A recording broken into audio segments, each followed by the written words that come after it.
How you doing? I'm hot. It's a headwind. It's uphill. And sweaty. It's probably a good summary.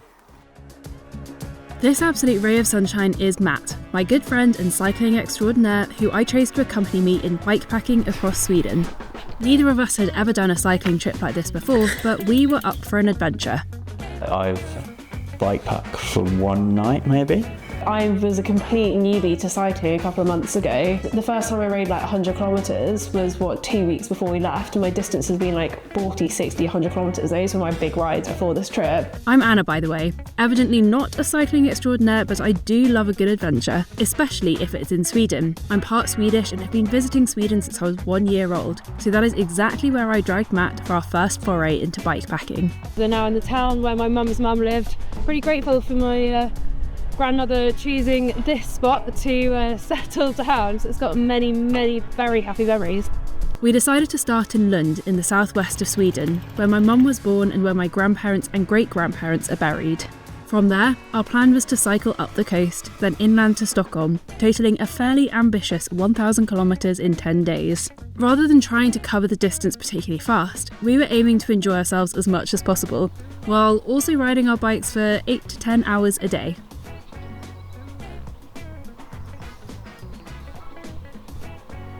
Before our really long bike ride could begin, we had a really long drive to get from England to Sweden. Several days and a few ferries later, and we made it to Lund, our start point. So day one, leaving Lund. It was cold. It was cold, it was grey. It was wet. There's always that moment on every single adventure, and it's often like quite early on where you're like, what am I doing? What have I got myself into? Yes, yeah. And we just had that like from the get-go. Yeah.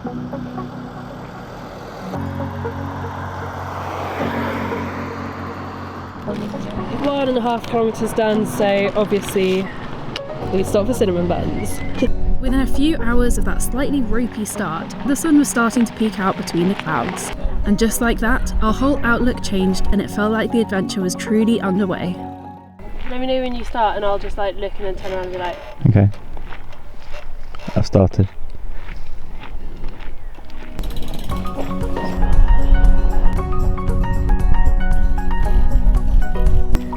My hand's gonna start cramping up. Day one is done. How are you feeling? Feeling good. The afternoon perked up. It was a bit bleak this morning. Just wasn't feeling it. But I'm feeling it now, which is good. Because we've got 9 more days. That smells so flipping good. I vote 2 dinners tonight, please. It's two votes for 2 dinners. Yes! Water's going back on.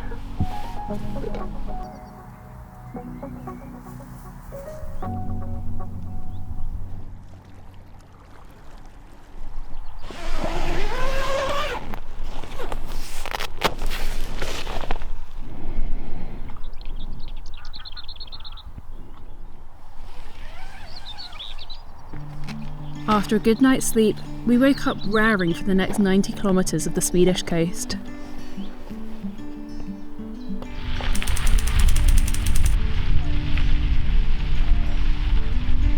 So, Matt, Yeah. what are your thoughts on this whole bike touring thing?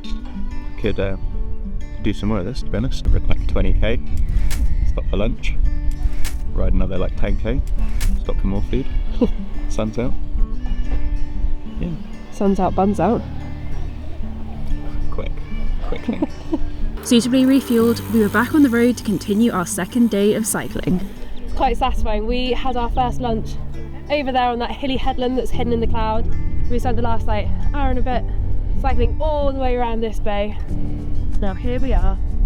That section along the coast was so beautiful. We were following a lot of nice sort of little gravel trails and paths. There was just so much interest. Like Yeah. every couple of kilometres there was something going on. We have just stumbled across a proper ice cream place. So all of my dreams have come true. Got really good pistachio ice cream, sitting in sun by the sea. We've done like 80 maybe kilometres. Life is pretty good. Life is pretty good. The beautiful scenery and regular breaks for cinnamon buns and ice cream meant the miles flew by beneath our tyres.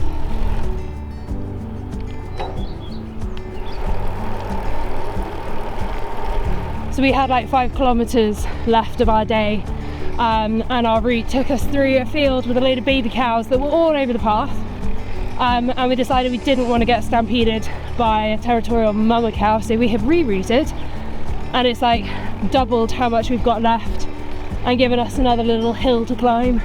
So that's fun, but you know, it's only 5:30, sun's still shining, so can't really complain.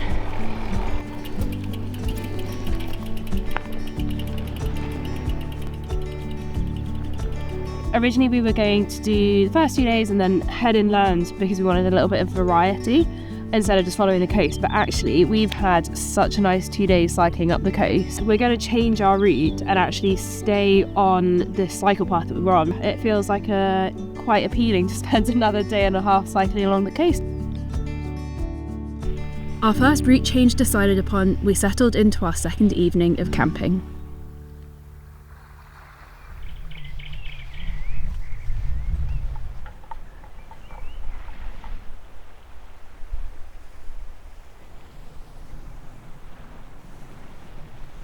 Day 3 and we woke to a glorious day. Sunshine, blue skies, not a breath of wind. What more could we ask for? How are you getting on, Matt? Not well. Nothing fits. My bag has grown in size despite not having picked anything up. Tent doesn't really fit. And yeah, just having in the morning, to be honest. On that positive note, we started our third day.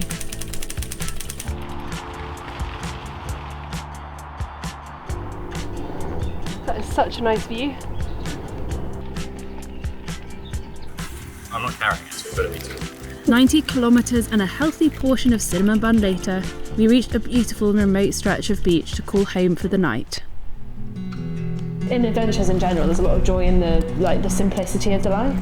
All you really have to focus on is making sure you've got enough food and just finding somewhere to sleep, basically. Having those really clear goals strips away a lot of the other stresses of life. I love that simplicity. I find it so rewarding. Talking of the joy of simplicity, I thought they were just 2 cookies. I didn't realise there were 4 cookies. Oh my god. The stage has got even better. Is cycling or eating the main part of this trip? Obviously eating. The cycling is just the thing that I do between the eating opportunities. That's very nice.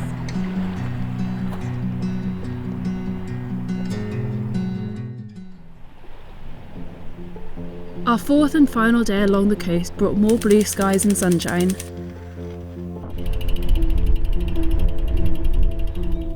There was a certain joy in the bleakness of just sitting outside a supermarket, feeling a bit rough, eating an ice cream and watching the world go by. I probably wouldn't do it every day, but it's quite simple.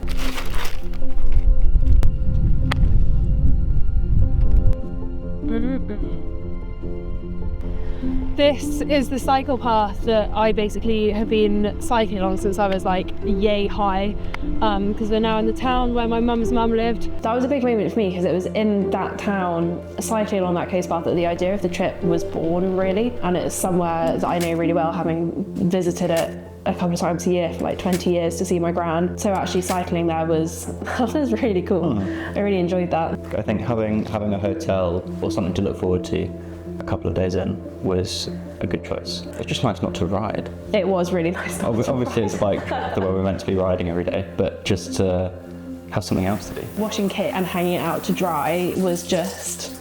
But both of our rooms were just a kit everywhere. For me, the fact that there was a sauna there, that was just glorious. And I spent a good, 20-30 minutes just floating around in the sea.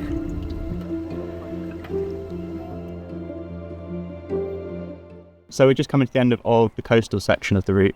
We've been riding up the coast for 3.5 days, but we're going to change the route.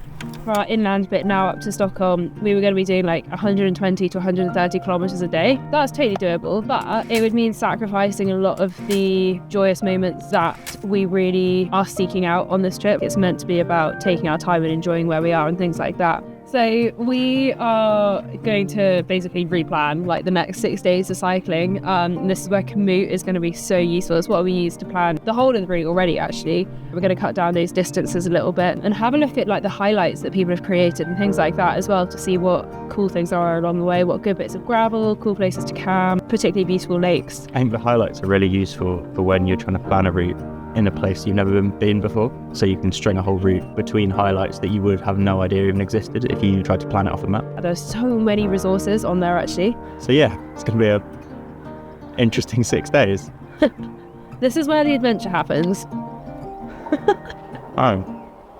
Having replanned that route, we left the coast behind, headed inland, and it got off to a really good start. It was a beautiful first day. It was hot though, hot and headwind, like through the fields for the first 20-25k. Constant headwind. Not enjoying this headwind. Then it was onto some main road. And it kind of went a little bit downhill emotionally for us. Yeah, it was very much uphill. There was a lot of questioning of life going on at that point. We then made another kind of replan of the route to cut through some forestry stuff on gravel, and it was like that for the rest of the day. It was 30-40k. Yeah, it was really, really lovely. I think some of the best riding we had.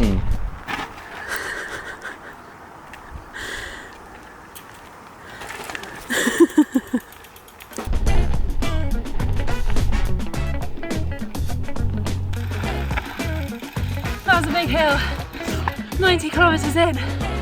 Why? We finished that day by the side of a lake where we had the most incredible sunset. Really, really beautiful. A couple of days after, there were just some really, really long stints on roads. Like we'd look down at the hammerhead and it'd be like turn left in 20k, you do 20k and then it'd be turn right in 25k. 2 or 3 hours of riding on the same road with nothing to look at. We've just done 12k on a road. How far have we still got to go on the same road? At least 18.8. It was really monotonous. How are you doing, Matt? Not well. Well, had better days, had worse days. Just a bit bored. I think there's only so many trees and houses he could deal with, and to be honest. We're also on our second, just turn left in 15k a day. Second, no, it's probably third. I'm just using the plot most.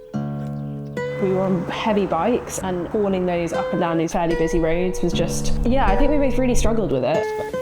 Didn't get run over or die of boredom, so.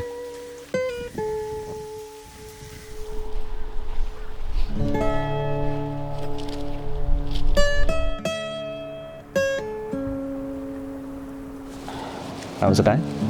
I honestly don't know what I'd have done without the Harry Potter audiobook. But I guess that's part of trips like this, it can't always be interesting and exciting and beautiful. Ultimately we're just sitting on a bike pedaling for 10 hours a day for 10 days. So there are going to be bits of it that are just a bit boring, a bit miserable, and that was just, today there was a lot of it. We've looked at the route for tomorrow and totally changed it. So I feel good about tomorrow. That optimism did not last long into the following day. What's going on here then, Anna? We're both fed up. So we're both kind of losing the will. I think we're just focusing too much on getting the day done and not enjoying the moment. So we're going to cycle an hour to a train station, and then our plan is to try and get the train to Norrköping, which basically cuts out a day of cycling. New plan. Having just decided that we're going to hoof it to the train, Matt's chain has immediately come off, so we've had to stop straight away. And then, we got a couple of trains and that was just glorious. We both fell asleep on the train, nearly missed our stop. Yeah, that was So we then completely replanned our route. We cut out, I don't know, about 140, 150 kilometres of cycling, and that just meant that our final 3 days could then be much shorter and more enjoyable. So we then had a night in a hotel, which gave us such a good morale boost, had a shower, washed our kit in sinks, and then set off again. It started off brilliantly through those fields, and then this gravel climb that was like really steep, but actually took us into this forest on gravel, and it was so beautiful. Yeah, I got a bit steep. Felt super well made. It was fun riding.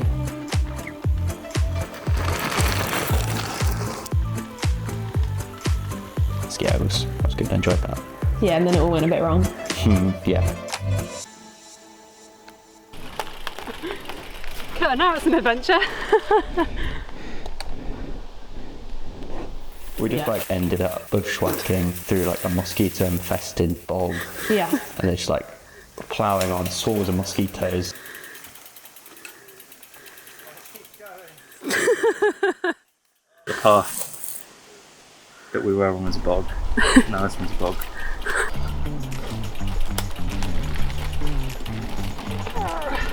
I guess we had two options. One was to go back to the road and follow the road, but we were so done with the road, we were like, no, let's take the more adventurous route. So we did a bit more bushwhacking. And then we ended up down a path, which was a whole world of pain. Again, rotten boardwalk, roots, rocks. The day went from good to Really quite miserable. quite quickly. It took us, 2 hours to do 5-6K. Not going to be laughing in a second when it's me.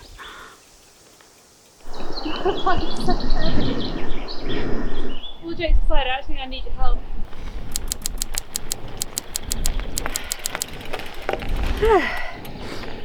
It's fun. And then it was back on the road, which actually, at that point we were like, thank God we're back on the road. And then mosquitoes had to come and ruin it. So Matt has been an absolute champ and he's sacrificed himself to go and get water for us down by the river. We were planning on camping there, but there were so many mosquitoes and it was just unbearable, and there were a lot here as well. So while he's doing that, I've got our tents up and I'm setting up camp and trying not to lose the will to live with the mosquitoes. We've been so lucky on this trip that there haven't been many, but they are out in force this evening. It's beautiful, peaceful, and hopefully Matt has not been eaten alive completely.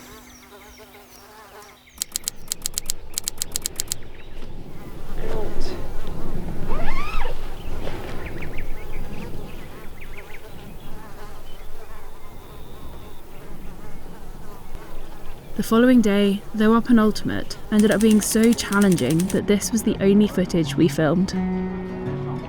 I think you've got to remember that not every second of an adventure's got to be fun and enjoyable. There were high highs and there were very low lows.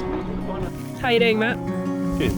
Days are through. Fun summer to camp. Windy, no mosquitoes yet. But yeah, good. As we were approaching Stockholm, we kind of realised that we were cycling just to get through the distance, get through the day, get closer to the end. We very much were just like focused on getting it done rather than enjoying it. So we replanned our route again. Our final day, rather than cycling 100 kilometres through the outskirts of a capital city, I found us a ferry. Which was a good shout. It's the final day. How are you feeling? Hot. It's 9:30 and I am dripping with sweat. It's not that pleasant. But no, feeling good. Got 10k to go. So we had a really wonderful morning of cycling. It was like 20 kilometres and then along this coastal path, Yeah. gravel, and yeah, it just felt like there was no pressure. It was quite fun. Yeah.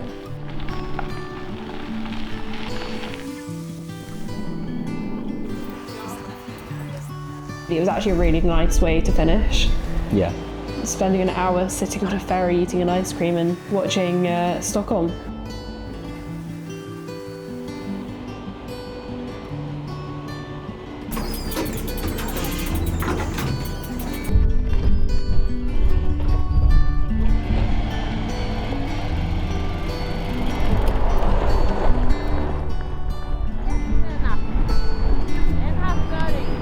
We're in Stockholm, 10 days later. Train, 2 ferries, I don't know how far we rode, but I'm looking forward to a shower, to be honest. It was kind of surreal. It felt like it was just done. We were both quite relieved. Yeah.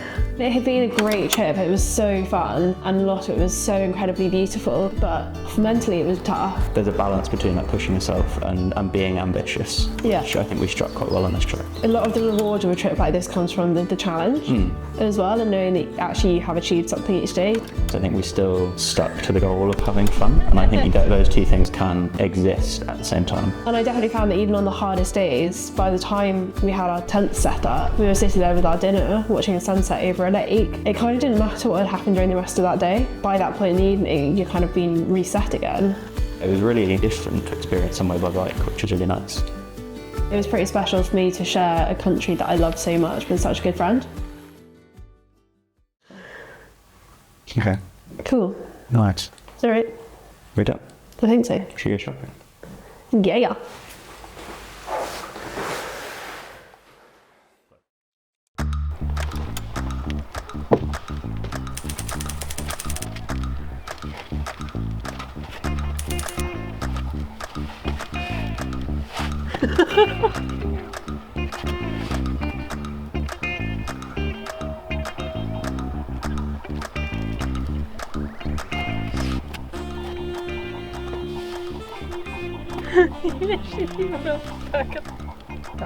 Died.